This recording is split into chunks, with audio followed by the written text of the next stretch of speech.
प्रभु जी, आप ये बताएँ कि आज के जो युवाओं को आप देख रहे हैं, लाइफ़स्टाइल बदल गई है, उनका सोचने का तरीका बदल गया है, जीवन उनका बदल गया है।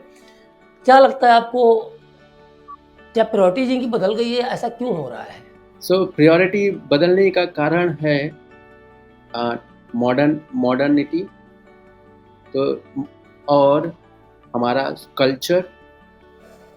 तो हमारे पूर्वज, हमारे एंसेस्टर्स, उन्होंने जो है कल्चर्स को मॉडिफाई किया और वो कल्चर जो है बच्चों को दिया, और बच्चे जो है आज युवा के स्तर पर हैं, तो इस चेंज को एक्सेप्ट कर रहे हैं। सो ये परिवर्तन जो है, ये ये जो चीज़ें परिवर्तन हो रहा है, इसके पीछे जो एक्चुअल कई कारण हैं। पहला कारण है कि जो हमारा फाउंडेशन है वो स्ट्रॉन्ग नहीं, जो हमारा कल्चरल फाउंडेशन है वो स्ट्रॉन्ग नहीं। दूसरा, एजुकेशन नहीं है, कल्चरल या स्पिरिचुअल एजुकेशन नहीं है।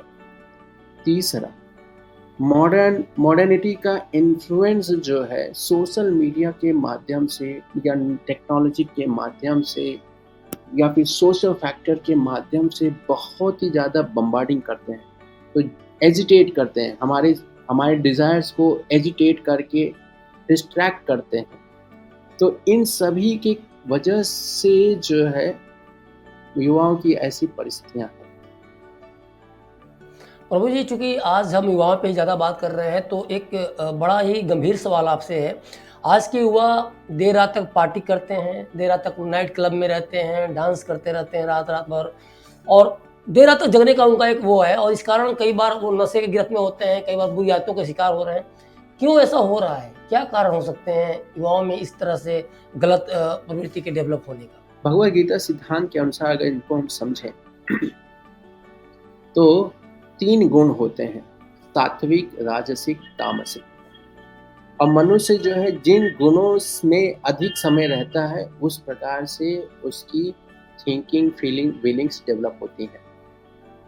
तो जो सात्विक गुण के अंतर्गत रहते हैं, जी। सात्विक विचार होते हैं, सात्विक इच्छाएं होती हैं, सात्विक कर्म होते हैं।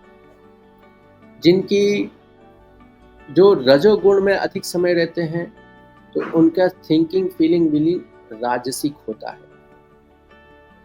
राजसिक का अर्थ है एम्बिशंस बहुत स्ट्रांग होते हैं, सेल्फ सेंटर्डनेस स्ट्रांग होते हैं, और ये जो है थोड़े धार्मिक होते हैं। लेकिन जो तामसिक गुण में अधिक समय रहते हैं, तो उनकी थिंकिंग, फीलिंग, विलिंग ऐसी होती है जिसमें स्वयं का पतन करते हैं और दूसरों का पतन करते हैं। तो मुख्यतः शास्त्र के दृष्टिकोण से जो नाइट क्लब इत्यादि में जाते हैं, ये है तामसिक प्रवृत्ति, अर्थात ये तामसिक गुणों के से ज़्यादा प्रभावित होते हैं। तो इनका निवारण जो है फाउंडेशन स्ट्रॉन्ग करना।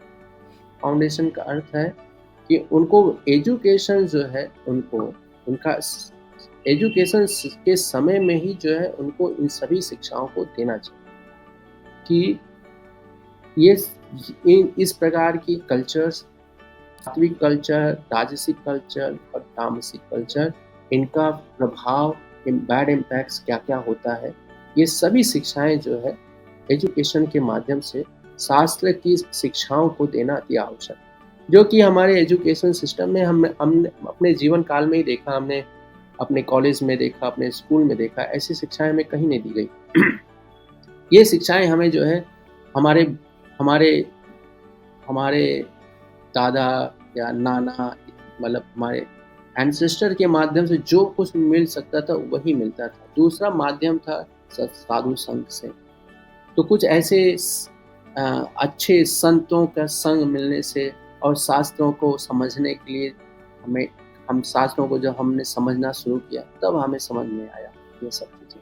तो अगर यही चीज़ें जो है युवाओं को उपलब्ध करा दिया जाए, ये एजुकेशन और ये ज्ञान और ये ऐसा कल्चर अगर हम युवाओं को दे दें, तो ऐसी परिस्थितियाँ कभी नहीं। प्रभु जी, मतलब कुल मिला-जुला कर आप ये कहना चाह रहे हैं कि अगर आध्यात्मिकता का युवाओं के जीवन में समावेश हो, अगर वैदिक जीवन शैली को शिक्षाओं में शामिल किया जाए, तो युवा नशे से, बुरी आदतों से दूर हो सकते हैं। क्या कुल मिला जुला के आप यही कहना चाह रहे हैं?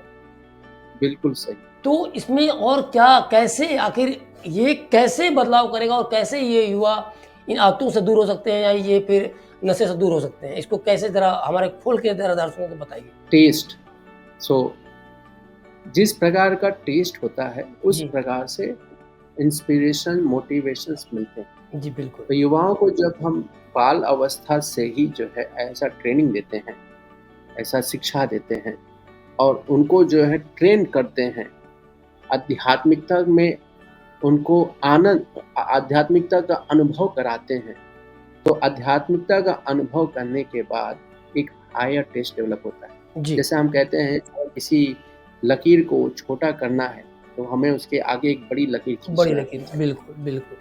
तो वैसे ही हम जो भी कार्य कर रहे हैं उसके पीछे आनंद कारण है। जी, तो युवाओं को जो है ये सिखा दिया गया है कि नशा में आनंद है, अवैध संग में आनंद है, इत्यादि दुष्कर्म में आनंद है। और ये आनंद जो है उनको ज़्यादा श्रम करना नहीं पड़ता। जी। चोरी करना में क्या मेहनत करना है, लेकिन श्रम करके वही धन उपार्जन करना, मेहनत का कार्य होता है। तो उनको इस प्रकार की सिस्टम में डाल दिया गया है, जी, जिसके वजह से वो जो है इस प्रकार के दुष्कर्म कर्म कर रहे हैं। तो अगर यही युवाओं को ट्रेनिंग दिया जाए, आध्यात्मिकता का अनुभव कराया जाए, एक परम आनंद का अनुभव कराया जाए, तो ये हमेशा देखा गया है कि हायर टेस्ट डेवलप होने के बाद व्यक्ति लोअर टेस्ट को छोड़ देता है। तो जब आध्यात्मिकता का आनंद अनुभव प्राप्त कर लेंगे, तो इस प्रकार के दुष्कृत कर्म जो है त्याग देंगे। और ओवरऑल इन सारी शिक्षाओं का मूल है आत्मिक शांति, मानसिक शांति। तो क्या, चूँकि आप काफ़ी समय से इस्कॉन डिवोटी के तौर पे जीवन यापन कर रहे हैं और इस्कॉन से जुड़े हुए हैं, उनकी शिक्षाओं से, उनके दर्शन को आप आत्मसात किए हुए हैं। तो क्या आपको लगता है कि इस्कॉन की शिक्षाएँ युवाओं के मानसिक शांति के लिए, उनके आत्मिक संतोष में काफ़ी हद तक मदद कर सकती है?